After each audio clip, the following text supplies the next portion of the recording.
Hi, welcome to this reading wrap-up.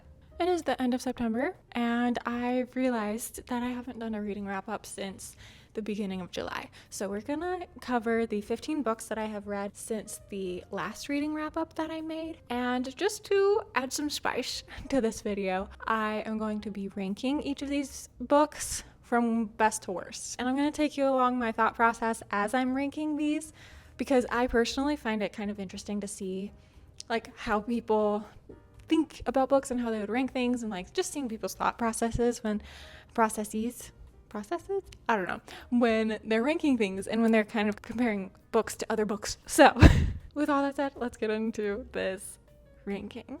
We're going to go chronologically. We are going to start with the first book that I finished since my last reading wrap-up, and that is Iron Flame. All of these books that I've read in the last couple of months range from they were fine, they were okay, I didn't dislike it, they were fine, to new favorites. All of the books I've read are good. It's just like, how good are they? Nothing against Iron Flame, but it is going at the bottom. I feel like of all of these books, I liked it the least. I did enjoy the experience I had with Iron Flame a lot more than the experience I had reading Fourth Wing, just because Fourth Wing was so hyped up that I don't think there was any way it was going to meet my expectations. As I'm reading, my experience and like my expectations and whether a book lives up to my expectations really does play a big role in my overall rating or ranking of the book. Moving on, Crumbs.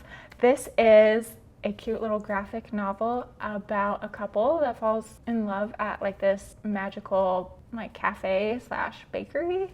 And that was kind of the synopsis I was going into this book with. That part of the book is very cute. I loved it. I ate it up.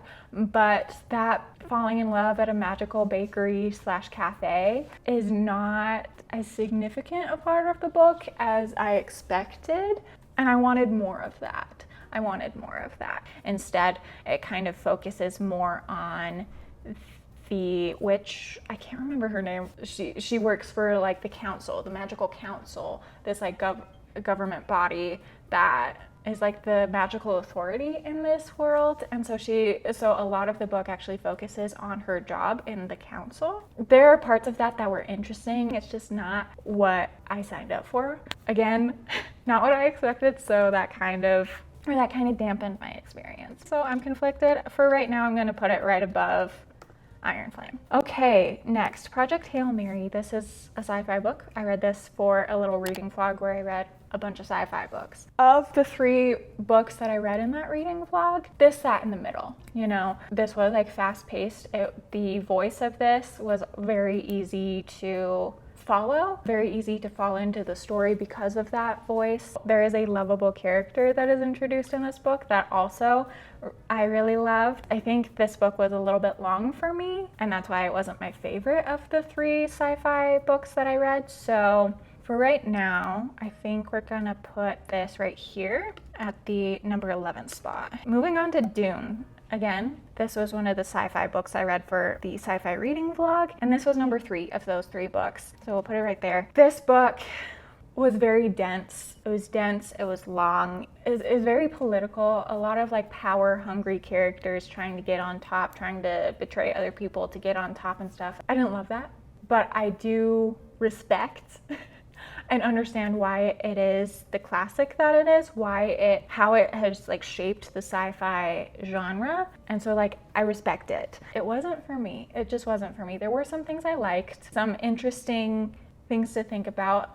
There was just like a lot of stuff in this book about religion, which I thought was interesting. So that was interesting. I also liked that our main character is from a planet that's like mostly water, you know, like Earth. Then he and his family go to this planet that is like 100% sand. It is completely desert. There is no water, but obviously there are people on this planet that need water to survive, and so they worship water. And so just that kind of like cultural shock, taking water for granted and then going somewhere where like people are literally worshiping water is just really interesting. And I think we all need some cultural shock like that in our lives just to broaden our perspective and understand people that may come from different situations, different backgrounds. That was another thing that I kind of enjoyed reading about. But this book was just too dense, and I think I'm actually going to move this below Crumbs. I respect it. It was good, but not for me. Next, Long Way to a Small Angry Planet. This one was my favorite of the 3 sci-fi books that I read. For now, I'm just gonna put it right here. What I liked about this one is that it was kind of relatable to me. One of our main characters is starting a new job. She joins this crew of this spaceship. I myself was starting a new job when I was reading this, so I really related to that character and her experience of like being nervous but also excited for something new. I also fortunately related to her experience of just being welcomed in by her coworkers, by these other crew members on this ship, and so I just really enjoyed that aspect. This is by Becky Chambers. She also wrote one of my favorite books that I read this year, which is The Monk and the Robot duology, and in all 3 of her books that I've read so far, she likes to kind of weave in and sprinkle in these like philosophical conversations that just kind of get you thinking about things. Now I'm thinking, like I said, there were some interesting things in Dune, and so like, why did I like this better than Dune? I think for me, first of all, this wasn't as long as Dune, and I don't think Dune needed to be as long as it needed to be, it didn't need to be as long as it was. There we go. And so I liked that this was a little bit more concise. I also liked that in between these philosophical conversations, the story I just liked better. It was about coming together. It was more like uplifting, more comforting of a story. It was about coming together despite your differences. I guess I'm just cheesy and I like the uplifting stuff. All right, moving on. Divine Rivals. I read Divine Rivals, and I know this was my favorite book that I read in the last couple of months. This was so good. This book is a romance, fantasy romance, romantasy, I don't know. It's rivals to lovers. So there's a little bit of this like tension, competition in the beginning, but then they fall in love, and I love that. In the beginning, there was a moment where I was like, oh my gosh, this is so Elizabeth and Mr. Darcy. The second I thought that, I was like, yep, this is gonna be good. And I was right, it was so good. It was so good. Just loved it.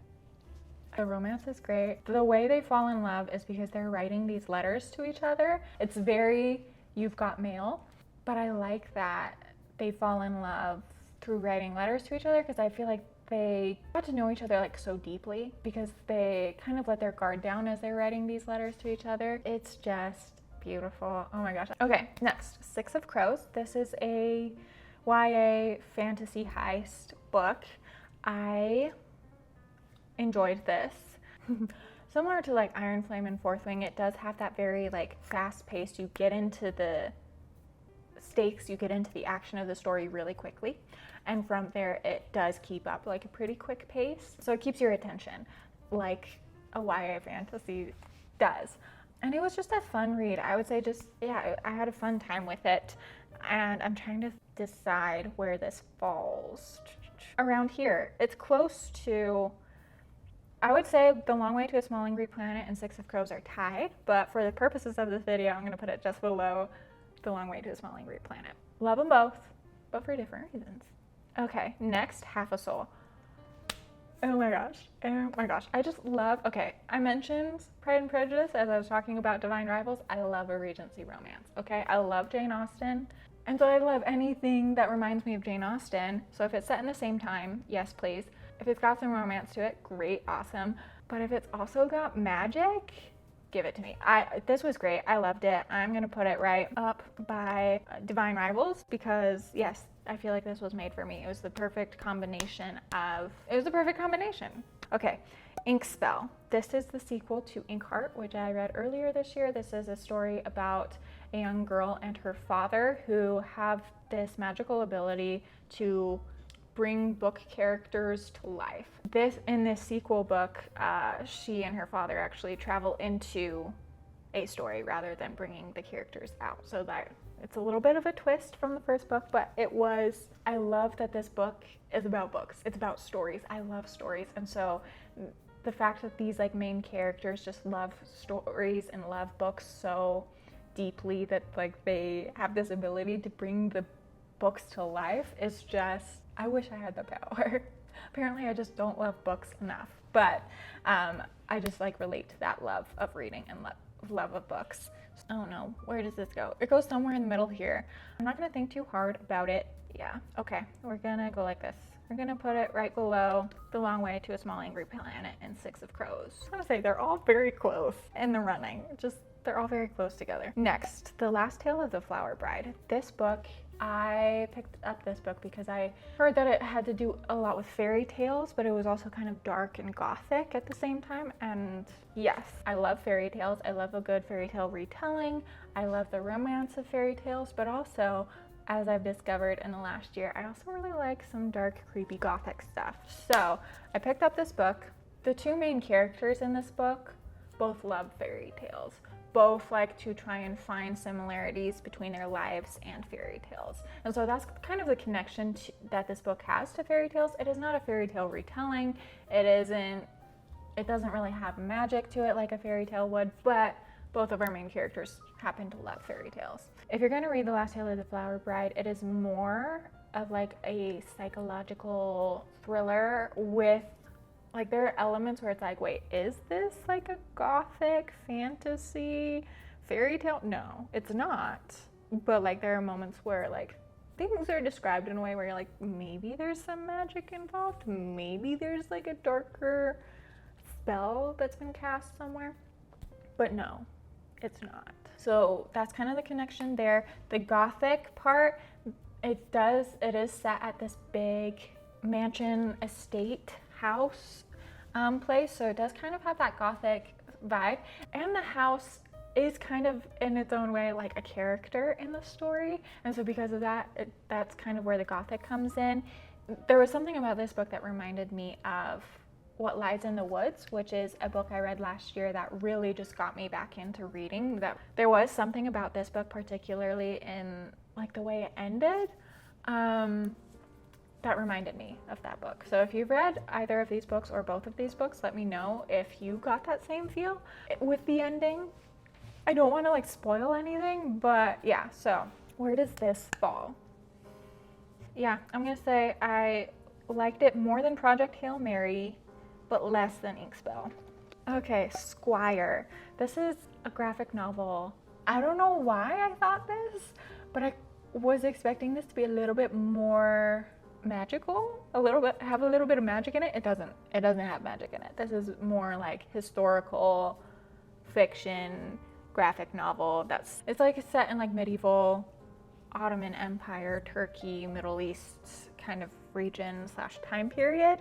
And so it's less fantasy and more just like historical fiction, but set in like an alternate world that's basically like the Middle East in medieval times in the Middle Ages. So again, it wasn't what I was expecting it to be, but it was. Yeah, Squire is going below Crumbs because it didn't have magic. If it had just a little bit of magic, it would go above Crumbs, but it didn't. So I'm sorry. Again, my expectations and what I want a book to be really does play a big factor in like how I compare books and rank books and rate books and whatever. Lightfall, book number 1, The Girl and the Galdurian. This book is very cute. This is magical. It is whimsical. It is about a girl who is very anxious. She's an anxious girl, but she has to go on an adventure to save her grandfather. And along the way, she meets this Galdurian character who is just like golden retriever energy, just like super happy, super lovable, super loving, just like he knows her grandfather as well. And so when he hears that he's in trouble, he's like, yeah, I'm gonna come help you because like I know your grandfather. And this one was very cute. I liked it a lot. I think it's in this range here, somewhere in between The Long Way to a Small Angry Planet and Inkspell. Does it go above all of these? Does it go in between? Am I overthinking this? Absolutely. I just need to put it somewhere. I just need to put it somewhere, and that place is here. It's going right here. Lightfall. An Education in Malice. This book is a gothic, dark academia vampire book. It's also got a sapphic romance. Yeah, I read this book because I heard that it was kind of loosely inspired by Carmilla. I read that last year for Halloween and really enjoyed it. I didn't really know what to expect because when I first heard of it, I heard, oh, it is a retelling of Carmilla. And I was like, okay, cool, sweet. And then later, once it actually came out, people were like, actually, it's not a retelling. It's just kind of loosely inspired by. And I was like, oh, okay. What does that mean? What does that mean? So that kind of changed what I was expecting, and I didn't know what to expect at that point. So going into this, my expectations were like, okay, they're going to be vampires, and there's going to be a sapphic romance in this, and that's all I know. So this book, unlike basically everything else on this list, it was dark, it was creepy, it was gothic. There was talk about like relationships and how there's like a difference between like love and like being obsessed with a person. That the latter isn't very healthy. There's also a difference between loving someone and like wanting to own somebody. So yeah, there's like some interesting things about like relationships in here, and which makes it kind of dark, besides just it being dark academia / gothic vibes. I think this is falling around the same place as The Last Tale of the Flower Bride. Did I like this more or less than The Last Tale of the Flower Bride? I think I'm gonna say just a little bit less. Okay, and the most recent book that I have finished is A Sorceress Comes to Call. This one I'm going to put right here in spot number 3. Okay, this kind of throws off the whole theme of this video, because this one, I was told that this was a retelling of The Goose Girl, which is a fairy tale, but also inspired the novel called A Goose Girl, which was my favorite book as a teenager. So I was like, I have to read this because it's like a retelling of both of those things, and I loved both of those things as a teenager. So I pick up this book, I start reading. It's not a retelling. It is inspired by, but it is not a retelling. So again, my expectations were not correct. But what it was giving me instead of the retelling of Goose Girl, I was eating up. I was like, ooh, I might like this better than I would have liked a retelling of Goose Girl. And I think part of that is just that like I already, like the Goose Girl book, like the novel that I love, already has such a special place in my heart and my brain that like I don't know if I want somebody to come in and like retell that story, because that is, I need that to just be what it is, you know? It's my favorite. Let it just stay there. Let it stay how it is. And so like if something is like inspired by that, then it's like, oh yeah, okay, there are like a couple of little things that I'm like, oh, okay, I can see the connection. But like this is its own story, and I kind of appreciate that, just because I love the original so much, I guess, is maybe why I'm okay with this not meeting my expectations, but like exceeding my expectations in a completely different way. This is kind of similar to the conversations about like relationships and education in Malice. This one is like the difference, is talking about the difference between love and owning somebody, loving someone and owning them. And owning them is not loving them. But yeah, so I would say with this one, imagine the relationship of like Mother Gothel and Rapunzel entangled. That's kind of the dynamic of the mother and daughter that are the main characters in this book. This like weird, twisted, possessive mother-daughter relationship. So that's what that book is about. The Mother is a Sorceress, as the title suggests. And yeah, this is my ranking. I will also be finishing the Hacienda before this month is over, before this video is published, so I will work that into this ranking. You can see that now. This is my final ranking. The Hacienda is sitting at spot number 7. Of the 3 spooky books I read, this obviously was my favorite. I also bumped it above Inkspell, because although I love that series as a whole, I think Inkspell individually out of that series wasn't as good as the first book to me, so that's why the Hacienda is just a little bit above Inkspell. Anyway, so there's my final ranking. Like I said at the beginning, it's been a good couple of months as far as reading goes. All of these books were great. Something else that has contributed to the good that is not reading related is that I've reached 1,000 subscribers here on YouTube. If you're subscribed to my channel, thank you so much. It means a lot to me that you want to listen to me ramble about books and other stories, so thank you so much. If you're watching this and you aren't subscribed, please consider subscribing. I make videos about books and movies and TV shows and other stories. I love stories, so that's what this channel is for. And in the next month, I'm super excited to be making a bunch of videos revolving around Halloween and spooky season. So if you love Halloween and you want some good spooky recommendations, then consider subscribing. that is that. To celebrate 1,000 subscribers, I am going to do a Q&A. So if there's anything you want to know about me, leave a question in the comments down below and I will answer that in a Q&A video in a couple of weeks. And yeah, with all that said, thank you again so much. If you're subscribed to my channel, it means a lot to me. If you're not subscribed, thank you for just watching this video, and I'll see you in my next video. Bye.